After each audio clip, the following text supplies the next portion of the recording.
Hello there. Welcome to another Wine Steward video. Lots to tell you today. You may even want to get out your calendar because we have some important dates to identify for you. So I'll give you a second. Go get it. No? Okay, you're back. Great. Alrighty. Let's tell you first about this beautiful piece of cheese here that many of you have never had before. Some of you have, because we've been loving this at the Wine Steward for many a year, but some of you may look at it and then run the other way, not knowing what it is. It's a cupcake-sized, beautiful piece of cheese called La Tour. It is from Piemonte, Italy. It uses the milk of 3 different animal types, cow, sheep, and goat. It's a little tangy, a little earthy, and so velvety. And what I suggest is getting this to room temperature on a plate. You just take that cupcake, it's actually in a cupcake liner, and you let that sit on a plate. Once it reaches room temperature, it's gonna flatten out. And you're not even gonna need a knife. I think what you should do is take these beautiful rustic bakery crackers after it and use it more as a dip. It is gorgeous cheese, especially like all cheeses, when it's not freezing cold, like a lot of wines, right? So La Tour cheese from Piemonte, Italy, beautiful with many wines. Of course, Barolo would be perfect, but it accommodates many wines, including like Sancerre. Get a bottle of chili Sancerre after it, and just get some. This is really nice cheese. La Tour, voila. Okay. I've got a little list here because there are so many things to tell you about. Let's tell you about 3 new wines that have come in. They're not on the wine bar, but they're on the shelf, and for a limited time only in some cases. Like, we'll only have this for a little while. This bottle is Domaine Haute. This is probably the most beloved rosé in Hollywood, Beverly Hills, and so on. This is movie star rosé. In other words, it's not inexpensive, but it is Bandol rosé, like Domaine Tempier and Gros Noret, 2 of our other favorites. We were allocated 1 case of Domaine Tempier as imported by Kermit Lynch this year. That Bandol rosé sold out immediately. Like, in fact, we didn't even put it on the shelf. I told 2 or 3 people, and there it went. This is hardly a inferior substitute. It's nice to be able to get Domaine Haute now. This is gorgeous Mourvedre-based Mourvedre. On Mourvedre, it's kind of like 3 syllables, but you breathe out the last one. So you don't say Mourvedre necessarily. You can if you want. I don't know what you mean, but Mourvedre. Anyway, that is the main grape in any Bandol. And any Bandol rosé, I think, has to be 50%. I think this is more like 60% Mourvedre. And it's silky. It's got a beautiful herbes de Provence quality along with the obvious fruit, but the fruit is like sharing the stage with herb and mineral. And like a salty brine as well. This is grown very, very near the Mediterranean Ocean. The vineyard, you can be in the vineyard and see the sea. It's pretty cool. Mediterranean's a sea, not an ocean. Okay, thanks. All right, here is another great wine. These 3 wines happen to be French. I won't do that to you all the time. But this is to announce that one of our absolute favorite Gigondas is back. You may not recognize it, but as I was telling the sit-down event the other night, that people often change their labels and confuse the consumer. I hate it when they do that. So this is a declaration or meant to be a prompt that a Gigondas that you've been buying here for years at $30, the price has not gone up.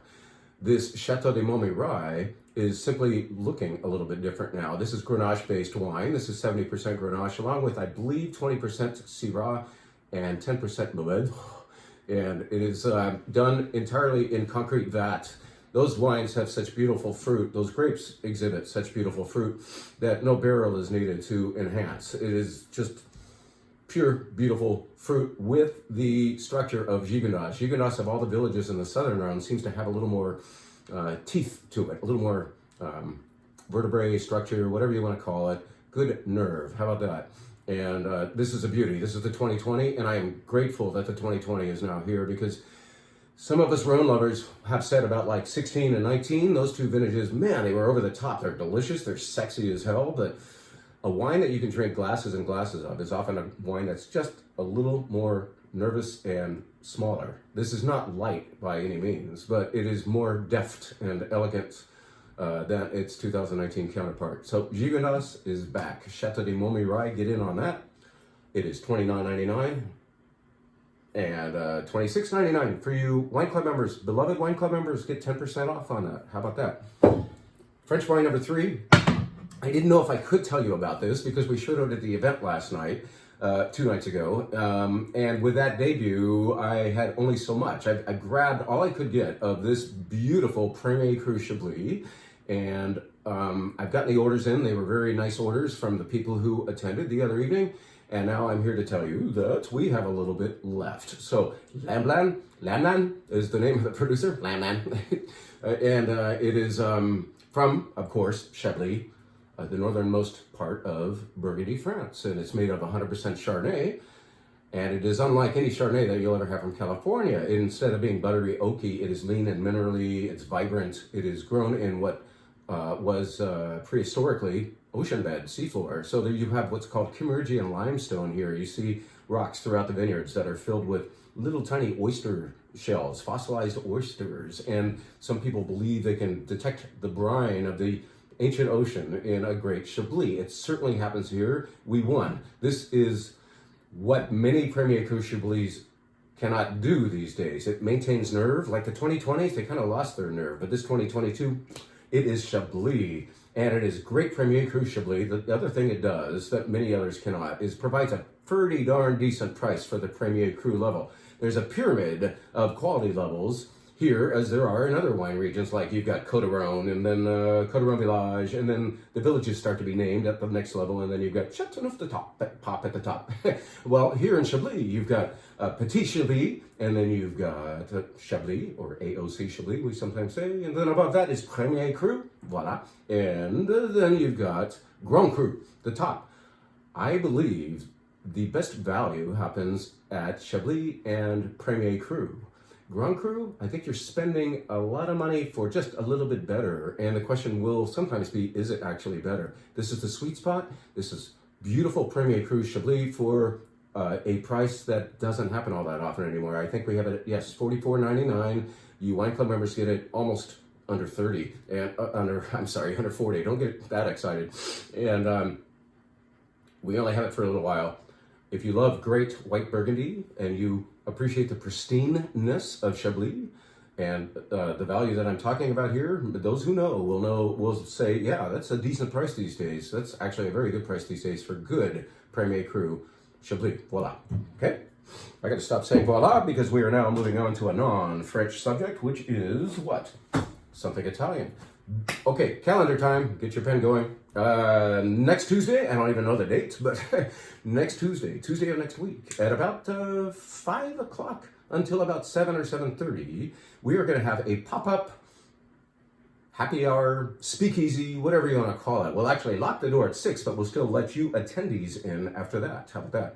So anytime during that period, you can come up and say hello to our old friend Angelino. Angelino is that Italian dude who has presented wine up here before in presentation style events, but this time it's more happy hour style. You come anytime you want during that time period, and you can purchase a 5-wine flight.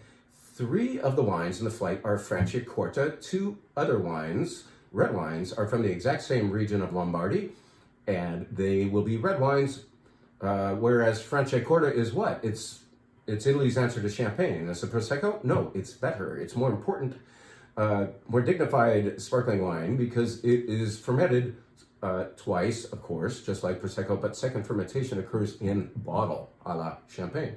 We can't say méthode champenoise anymore. That pisses off the champagne people. We say méthode traditionnelle, all right? How about that?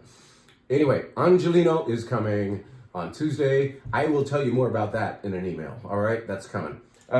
Next event, the sit-down presentation style event that many of you have been waiting for all year is going to represent this label. Boom. You recognize that? Yeah, you do if you know Nickel&Nickel and Farniente and En Route and Dolce and Bella Union and Post and Beam. Those are the labels of this wonderful group. I can call it Farniente or I can call it Nickel&Nickel, whatever. You know what I'm talking about. Terry Bancroft, our young old friend, is going to be visiting to present the newest releases of especially Nickel&Nickel, but I'm sure we're going to be tasting some en route Chardonnay and en route Pinot Noir and so on. I think the new vintage of en route Pinot Noir has just been released. So we'll debut that. We'll taste different single vineyard Cabernets of Nickel&Nickel. Maybe we'll get to try the Farniente Cabernet and so on. This is for 26 of you. That's it. So RSVP now or never, because this event fills up fast. It is going to be focusing on the 2021 brand new releases of Nickel&Nickel Cabernet. They made very, very little 2020 because of the smoke issues, and they had to say no to a lot of fruit. But now they're kind of getting back in stride with a new lineup of 21 Cabernets. It'll be good. Okay, so that's an event on, I said September 19th, and I think I meant that. The next event that I have no bottle to represent, because there are going to be about 36 wines shown there, is for Wine Club members only. If you're not a Wine Club member, you can still sign up and join us at a upstairs and downstairs walk-around tasting with at least 8 different tasting stations where very nice people will pour for you and tell you about delicious wines from all over the world. How about that? So, a walk-around tasting event is finally coming back to the wine store. We haven't had one of these since before the pandemic, so I'm very pleased to report that on, I think it's October 5th. It's a Thursday evening, so check your calendar and correct me if I'm wrong, but I believe October 5th is the event. I could walk over there real quick. Hang on. My calendar is over here. My calendar doesn't come off the wall, so yes, October 5th. Can you hear me now? Can you hear me now? October 5th is that event. Walk around, and we will admit, I believe, 100 of you Wine Club members. And if you are not yet a member, you can sign up and be admitted. How about that? But you gotta RSVP. I'm gonna put the opportunity to sign up for that event on our website any minute now. If I could just shut up. Are there any other events to tell you about? Well, yes. How about this? This Saturday. It's an event. It's an event whenever my old friend Luis Moya visits, and I haven't had him up here in years and years and years. This guy comes from Cuba. He actually escaped from Cuba when he was 18 years old. Call it Cuba if you want. With 2 of his friends. They stole a Cuba Coast Guard boat and headed for Florida. Ran out of gas on the way, but our Coast Guard picked him up. And anyway, he's been peddling wine for a very, very long time, both in New York. He worked at Windows in the World, if you've ever heard of that restaurant that is, well, it was on the top of the World Trade Center. So it is no more, unless they've rebuilt it. He's done that. He's sold wine in New York and he's sold out here in California, but he's especially into Iberian wines or Iberian wines. So it is going to be a wine bar theme of wines from Iberia. In other words, I didn't say Spanish, I didn't say Portuguese, because the 5 red wine flight consists of both. We'll have some Spanish wine, we'll have some Portuguese wine. This is one of the wines that Luis Moya brings over from Portugal, and it is remarkable in that it comes from the Douro Valley, where, as you know, port, the fortified sweet wine, is the emphasis. Well, this is a dry red from there, and most of the dry reds that are coming from there are rugged and gruff and curmudgeonly, as I often say. They are, you must eat with them and appreciate their chunkiness. Well, this is a nice exception. This is certainly dark. I've got it here in this glass. Check it out. Boom. Dark wine, right? It's a blend of Touriga Nacional, Touriga Franca, and other varieties that are also used in port wine making. And yet it is grown on slopes that are facing north. And I think that's the trick. This is not so sun-blasted that it is alcoholically intense and really tannic. It is better behaved. So this is one of the wines that Luis wants to tell you about. On Saturday, he'll be here from, I believe, 2 to 5. We are pouring these wines all weekend long, and yet he will be here in person. He's a fun guy to talk to, a very vigorous dude. I admire Luis for many reasons, including the fact that he is taking the Portuguese wine industry bull by the horn and getting those wines over here. We need to see more from Portugal. And I think you want to see more from Portugal. More and more of you are visiting the place and coming back and saying, hey, where's your Portuguese wines? And we try to have them, but anyway, Luis is helping there, okay? This is another wine I want to tell you about that's in the white flight. The flight of white wines consists of wines from all over the place, but this is in fact from Portugal and imported by Luis. So he'll be telling you about this as well. All you see on it is Branco. Man, you don't even see that. But Branco means white wine or white in Portuguese. But I can tell you it's made entirely of a grape called Arinto. Arinto isn't talked about enough yet, but it should be. I believe it's the best white wine of Portugal. It is best. Why? Because even though Vinho Verde, well, that's a combination of grapes typically, and Albarino are lovely, this is more durable. It acts a little like Bordeaux Blanc, a little like White Burgundy. It's got substance and durability. And Arinto, look out.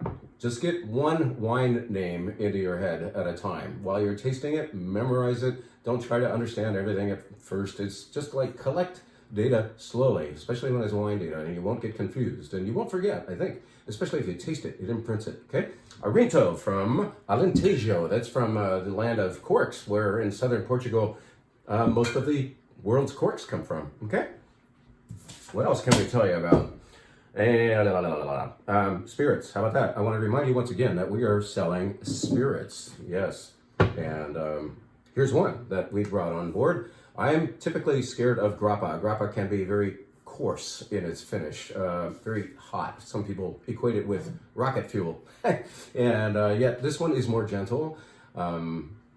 I think it could be a very nice after dinner sipper. And this one from a producer up in Piemonte, Italy, is using chamomile in it. So Mila is kind of the abbreviation of that. And you see the chamomile flower there on this grappa. It's nice grappa. It's not mean grappa. I mean, if grappa is ever a little more gentle than it can be, it happens here. Very nice grappa. So check it out.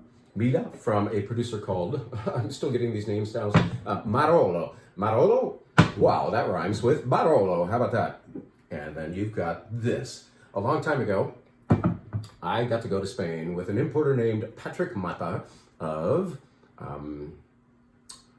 oh shit, I forgot the name of it. That's very embarrassing. I'll get this for you. And imported by, Olé. Olé, of course, Olé.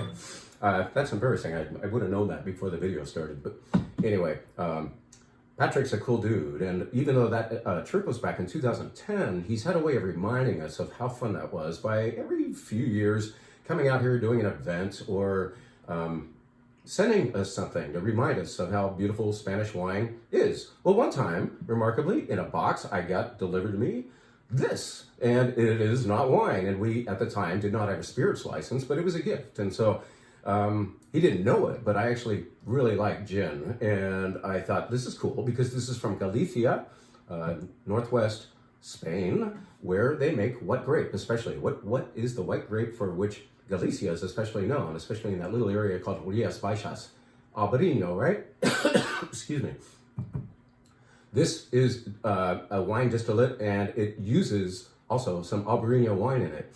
And the cool thing is, now that we can sell it, I saw it on my last trip to Spain in September at nearly every bar. And what are they doing with it? They're making remarkable gin and tonics with this Nordes gin from Galicia.